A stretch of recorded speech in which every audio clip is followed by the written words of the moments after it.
السلام عليكم.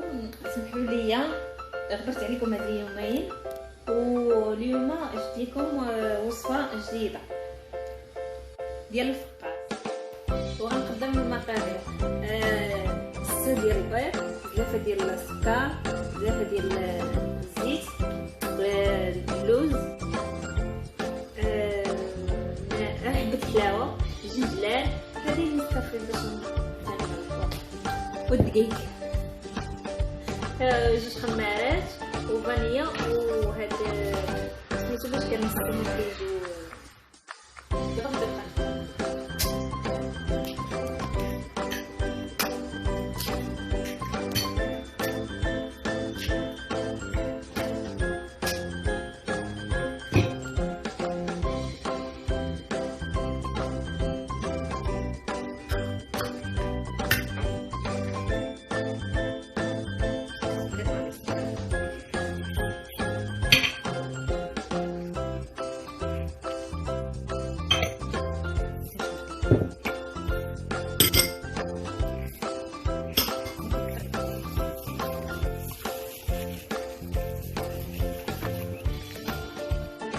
ندير الزهر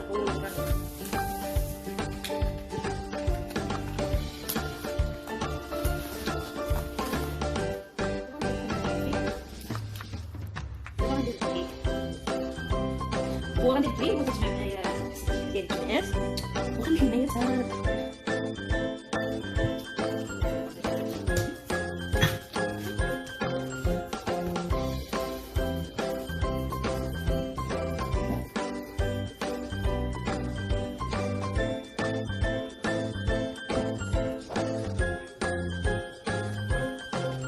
هاد ما غادي نقولو الدرجه ديالي هكا نخليكم معايا كتشوفوا معايا دابا. الفقاس ديالي درت ليه الصفر ديال البيض مع نيسكافي، ودابا غنديروه في الفران، وبقاو معايا حتى النهايه باش نقطعو نوجدو وعاد تشوفوا النهايه ديالو. كما كتشوفوا معايا دابا هذا هو الفقاس ديالي راه وجد وقطعته واستفدت الطاسه. كنتمنى يعجبكم ويعجب وليداتكم، وما تنساونيش باللايكات ديالكم، وشكرا.